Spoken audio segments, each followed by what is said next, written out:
আমার প্রিয় পঞ্চম শ্রেণীর শিক্ষার্থী বন্ধুরা, তোমাদের সকলকে আমার চ্যানেলে স্বাগত জানাই। আশা করছি তোমরা সকলে খুব ভালো আছো।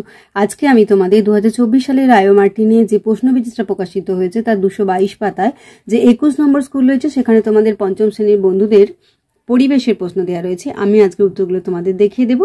ইতিমধ্যেই যারা চ্যানেলটিকে সাবস্ক্রাইব করে নিয়েছো তাদের সকলকে অসংখ্য ধন্যবাদ জানাই। আর যারা নতুন দেখছো তারাও চ্যানেলটিকে সাবস্ক্রাইব করে নিয়ে সাথে থেকো। চলো তাহলে শুরু করছি। একের দাগের দেখো, সঠিক উত্তরটি নির্বাচন করো। 1.1-এ রিক্সা কলকাতায় আসে, এটা হয়ে যাবে 1900 সালে। 1.2 একটি প্রচলিত শক্তি হলো জলবিদ্যুৎ। 1.3 বিশ্ব বয়স্ক অবমাননা প্রতিরোধ দিবস হলো 15 জুন। 1.4 সূর্য থেকে পৃথিবীতে আলো আসতে সময় লাগে প্রায় 8 মিনিট। 1.5 আয়লা হয়েছিল 2009 সালে। 2-এর দাগে দেখো, শূন্যস্থান পূরণ করো। 2.1-এ চন্দ্রগ্রহণ পূর্ণিমা তিথিতে হয়। 2.2-এ কাগজ প্রথম তৈরি হয় চীন দেশে। 2.3-এ ভুটানে জলবিদ্যুৎ কেন্দ্র অবস্থিত ঝালংয়ে। 2.4-এ ট্রেন ও ট্রাম চলে বিদ্যুৎ শক্তিতে। 2.5-এ হুইয়া পাখির পালক ছিল সুন্দর। 2.6 বর্তমানে আমাদের দেশে বাঘের সংখ্যা 2000-এর কম।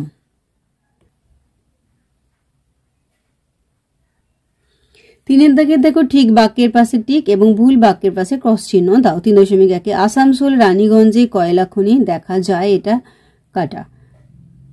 3.2-এ কার্বন জমে গিয়ে তৈরি হয় কাঠ, কাটা। 3.3-এ হরপাবান সমভূমি অঞ্চলে দেখা যায়, কাটা। 3.4-এ বড় গির্জাকে বলে ক্যাথিড্রাল, এটা টিক চিহ্ন দেবে, রাইট দেবে। 3.5-এ চাঁদের নিজস্ব আলো রয়েছে, এটা কাটা। 4-এর দাগে দেখো, বাম স্তম্ভের সঙ্গে ডান স্তম্ভ মেলাও। 4.1-এ অরণ্য সপ্তাহ, এটা হয়ে যাবে বৃক্ষরোপণ। 4.2 সুমেকার লেভি হয়ে যাবে ধূমকেতু। 4.3-এ ঝালং হয়ে যাবে ভুটান। 4.4-এ কালো হিরে হয়ে যাবে কয়লা। 4.5-এ প্রক্সিমা সেন্টাউরি হয়ে যাবে নক্ষত্র। এবারে দেখো 5-এর দাগের একটি বাক্যের উত্তর দাও। 5.1-এ দেখো, পথের পাঁচালী বইটি কার লেখা, এটা লিখবে সাহিত্যিক বিভূতিভূষণ বন্দ্যোপাধ্যায়। সাহিত্যিক বিভূতিভূষণ বন্দ্যোপাধ্যায়ের লেখা। এরপরে দেখো 5.2-এ পৃথিবী থেকে চাঁদের দূরত্ব কত, লিখবে 4 লক্ষ কিমি। 5.3-এ সুনামি কি, সামুদ্রিক জলোচ্ছ্বাস। 5.4-এ কয়লা সৃষ্টি কিভাবে হয়েছিল, লেখো। দেখে নাও।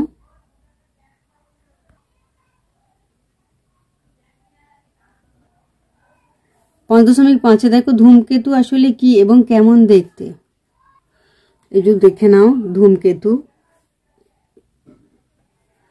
2.6 দেখো, মানুষ গন্ডার শিকার করতো কেন, লিখবে গন্ডার মারা হয় তার খড়গের জন্য।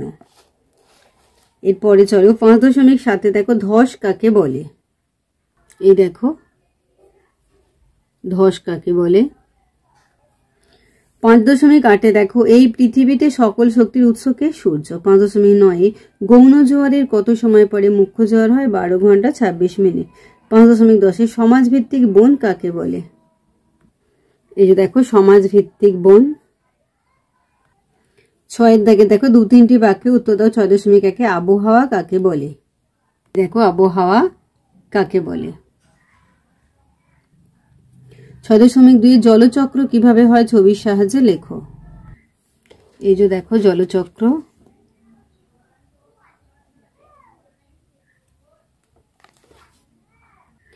6.3-এ দেখো, ধোঁয়াতে কি কি ক্ষতিকারক গ্যাস থাকে, এই যে দেখো ধোঁয়াতে কি কি গ্যাস থাকে। 6.4-এ বন থেকে আমরা কি কি পাই, এই দেখো বন থেকে আমরা কি কি পাই। 6.5-এ অ্যাসিড বৃষ্টি কিভাবে হয়, লিখবে যে বৃষ্টির জল বায়ুতে অবস্থিত বিভিন্ন বিষাক্ত গ্যাসের সঙ্গে মিশে অ্যাসিড সৃষ্টি করে ভূপৃষ্ঠে ঝরে পড়ে, একে অ্যাসিড বৃষ্টি বা অম্ল বৃষ্টি বলে।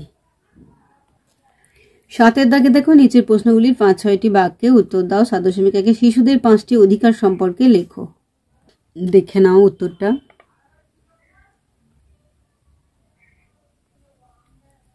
এর পরের প্রশ্ন দেখো, 7.2-এ প্রচলিত ও অপ্রচলিত শক্তির মধ্যে পার্থক্য লেখো, উত্তরটা দেখে নাও তোমরা।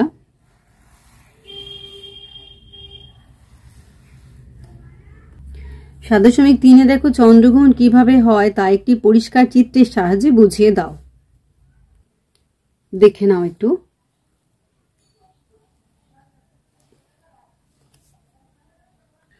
তাহলে আমার প্রিয় পঞ্চম শ্রেণীর ছোট্ট বন্ধুরা, আজকে তোমাদের আমি 2024 সালে রায়ো মার্টিনে যে প্রশ্নবিচিত্রা প্রকাশিত হয়েছে তার 222 পাতায় যে 21 নম্বর স্কুল রয়েছে সেখানে তোমাদের পঞ্চম শ্রেণীর ছোট্ট বন্ধুদের তৃতীয় পর্যায়ক্রমে মূল্যায়নের পরিবেশের প্রশ্ন দেওয়া রয়েছে। আমি আজকে উত্তরগুলো দেখিয়ে দিলাম, আশা করছি সকলেই বুঝতে পেরেছো। ভিডিওটি দেখার জন্য তোমাদের সকলকে অসংখ্য ধন্যবাদ জানাই। ভালো লাগলে লাইক করো, কমেন্ট করো, বন্ধুদের মধ্যে শেয়ার করো।